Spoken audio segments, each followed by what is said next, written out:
창원시가 만 75세 이상 시민을 대상으로 시내버스 무료화를 시행합니다. 무료화에 대한 시민들의 생각을 들어봤습니다. 3일 오전 진주에서 규모 3.0의 지진이 발생했습니다. 경남의 계기 진도는 4이며 진도 4는 실내에서 많은 사람이 느끼고 잠을 자던 사람이 깨거나 그릇과 창문 등이 흔들리는 수준입니다. 거창서 금은방을 털고 도주했다 검거 직전에 달아난 40대 남성이 공개 수배 9일 만에 경기도에서 검거됐습니다. 환자의 상황을 보호자에게 전해주는 면회 앱이 김해의 한 요양원에서 개발됐습니다. 요양원에 대한 인식도 변화시키는 계기가 되고 있습니다.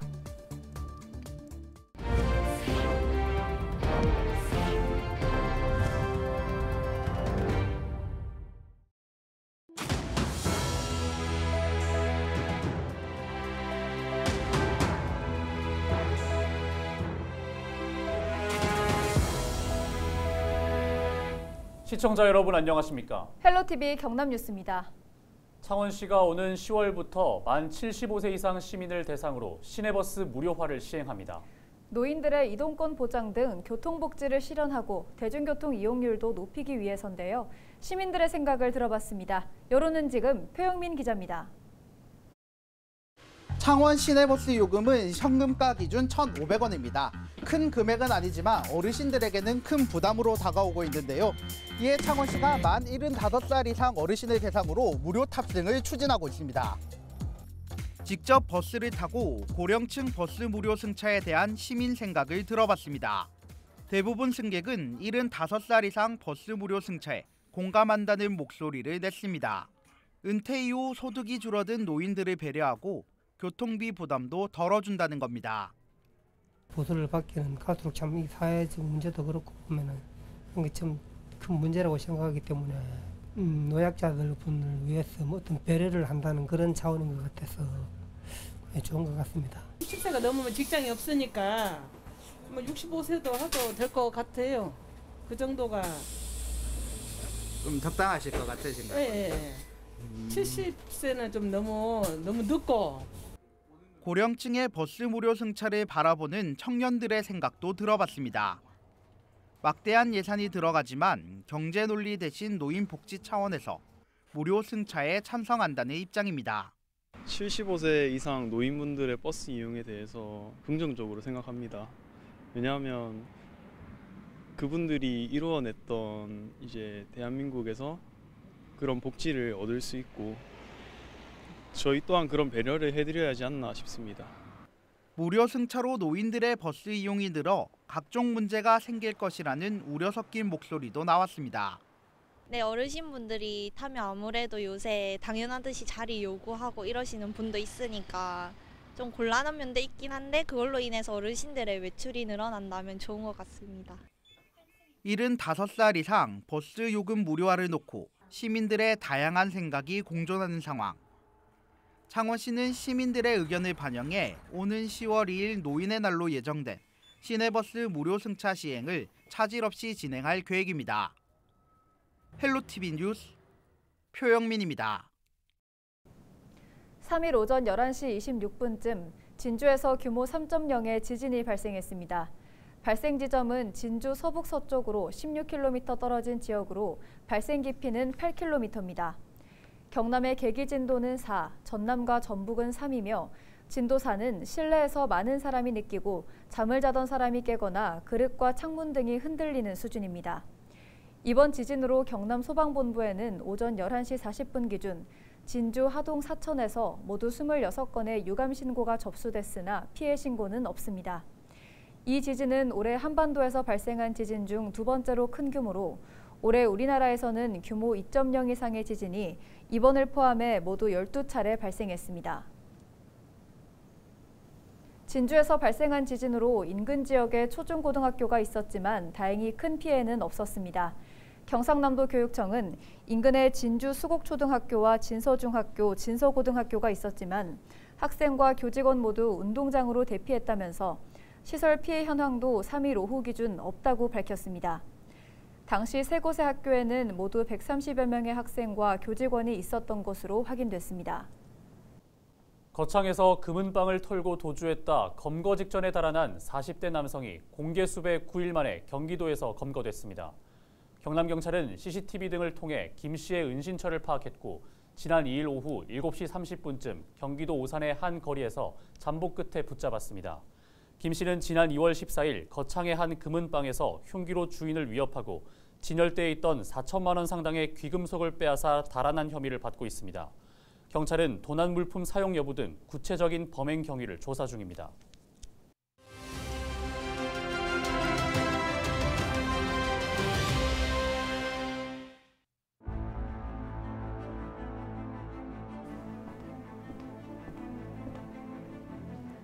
한국교육개발원이 발표한 지난해 학교폭력 실태조사 분석 보고서를 보면 학교폭력 피해를 본 학생 3명 중 1명은 피해 사실을 부모님이나 학교, 상담기관 등에 알렸지만 해결되지 않았다고 답했습니다.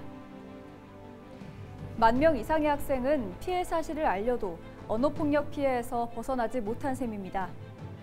학교급이 올라갈수록 피해 사실을 알리는 경향이 강했습니다. 하지만 실제 도움받았다는 정도는 고등학교가 가장 낮은 것으로 조사됐습니다.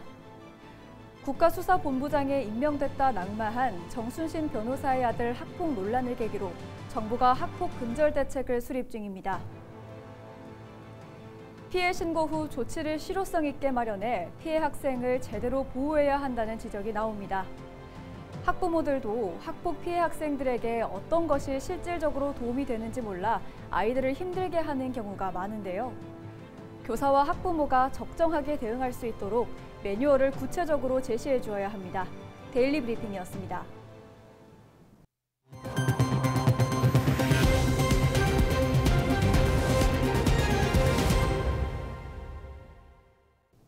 최근 병원의 대면 면회가 다시 시작됐지만 위중하거나 고령일수록 보호자가 환자를 만나기란 쉽지 않습니다. 이럴 때 입원 가족의 안부를 전해주는 앱이 있다면 어떨까요? 전국 최초로 이 앱이 김해의 한 요양원에서 개발됐습니다. 한 간호사의 아이디어에서 시작됐는데 환자와 가족, 그리고 병원의 물리적 거리까지 좁히고 있습니다. 권정숙 기자의 보도입니다. 우리 막내딸은 하여튼 효녀딸이 돼서 할 말이 없어요. 아주 예뻐서 어떻게 할 줄을 모르고 있어요. 내가 언제라도 고맙다. 치매와 싸우면서도 사랑 담긴 팔순 어머니의 영상 편지에 딸들은 문자로 답을 합니다. 코로나 이후 요양원에 계신 어머니와 다시 대면 면회하기까지 가족들의 궁금함을 없애준 건 바로 면회 앱이었습니다. 앱에선 입원 가족의 일상부터 면회실 외 공개되지 않았던 요양원 내부, 식단, 공지 내용까지 매일 새롭게 공개됐습니다.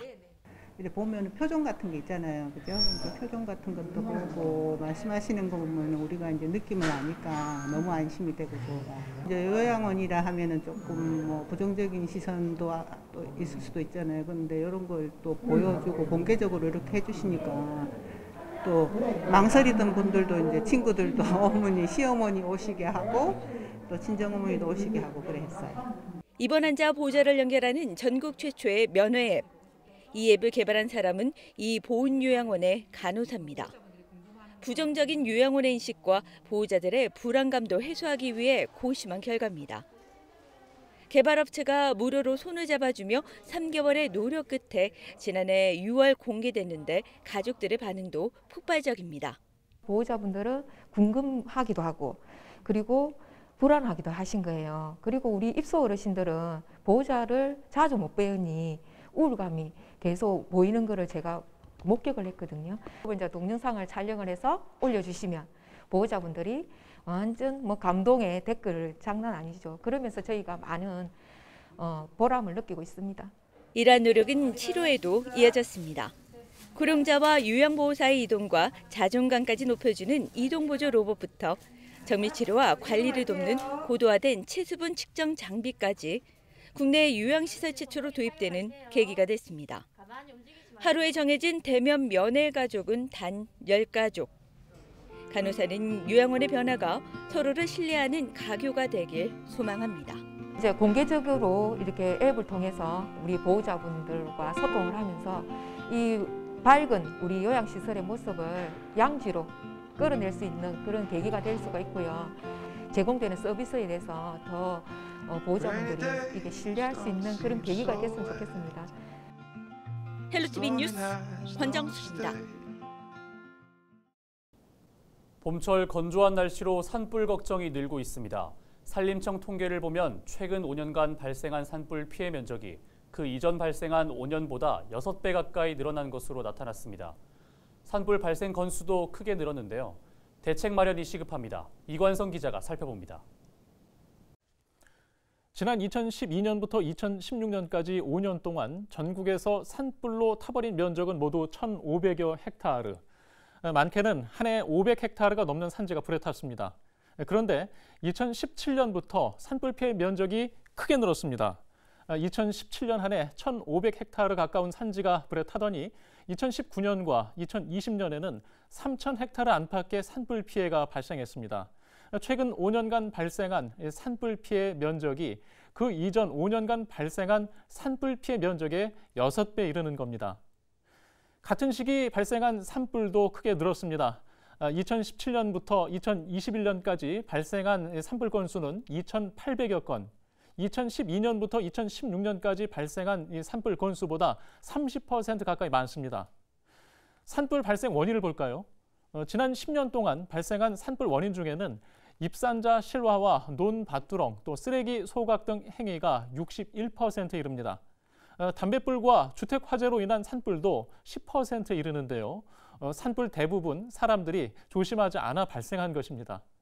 하지만 원인별 대책 마련까지는 아직 미흡한 상황입니다. 산림과 인접한 곳에 건축물을 건축하는 경우에는 그 건축물에 대해서 매화 정도를 높인다든지 살수 장치를 한다든지 하는 방식을 통해 가지고 건축물에서 화재가 발생을 하더라도 산림으로 옮겨붙지 않도록 입산 통제와 과태료 인상이 필요하다는 여론도 있습니다. 지난 2020년 문화체육관광부와 산림청이 실시한 산불 방지 국민의식 조사를 보면 응답자들 중 39.7%가 현행보다 10% 이상 입산을 통제해야 한다고 답했고 76.3%가 현행 10만 원 이하인 과태료를 그보다 높여야 한다고 답했습니다. 실화 방지 대책을 묻는 질문에는 등산객의 인화물질 검사를 강화해야 한다는 의견이 있었고 또 CCTV 설치와 등산 문화 개선 홍보가 더 필요하다는 의견도 뒤따랐습니다. 기후변화 위기로 건조한 날씨와 산불은 늘고 있습니다. 하지만 정부와 산림당국, 지자체의 산불 대응은 기후변화 위기 이전과 크게 다르지 않습니다. 헬로티비 뉴스 이관서입니다.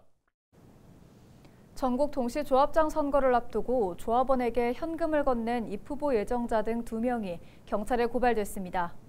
경상남도 선거관리위원회는 지난 1월 한 조합원을 찾아 지지를 호소하며 현금 50만 원을 건넨 입후보 예정자 A씨를 금품 제공 혐의로 경찰에 고발했다고 밝혔습니다. 이와 함께 지난 2월 다른 조합원 4명에게 특정 후보의 명함을 주고 17만 원 상당의 음식을 제공한 조합원 B씨도 위탁선거법 위반 혐의로 고발했습니다. 경남도 선관위는 조합장 선거와 관련해 위반 행위 적발 시 무관용 원칙에 따라 엄중 조치할 계획입니다. 이번 주말 경남과 부산, 울산 곳곳에서 건조한 날씨가 이어지겠습니다. 기상청은 3일 오전 기준 창원과 김해, 양산, 밀양 등 남해안을 제외한 경남 대부분 지역에 건조특보가 내려져 있다고 밝혔습니다. 이번 주말은 대체로 구름 많은 날씨가 이어지겠고 남서풍이 불면서 한낮 기온은 평년보다 최고 6도까지 높아 포근하겠습니다. 당분간 건조한 날씨가 이어질 것으로 예상되는 만큼 화재 사고 없도록 각별히 유의하시기를 바랍니다. 창원시가 민주당 시의원단이 제기한 창원문화복합타운 특혜 의혹에 대해 반박했습니다. 앞서 시의원단은 창원시가 법원의 화해 권고를 받아들여 사업자에게 면죄부를 주고 101억 원의 이행보증금도 돌려준다며 특혜 의혹을 제기했습니다. 이에 홍남표 시장은 법정 다툼이 길어질수록 창원문화복합타운 운영 시기가 늦어지고 만약 소송에서 진다면 이행보증금 외에 손해배상까지 발생할 수 있다고 반박했습니다. 또 창원문화복합타운 빠른 정상화가 7년을 기다려온 시민들에게 보답하는 일이라고 덧붙였습니다. 이상으로 뉴스를 마칩니다. 함께해 주신 여러분 고맙습니다.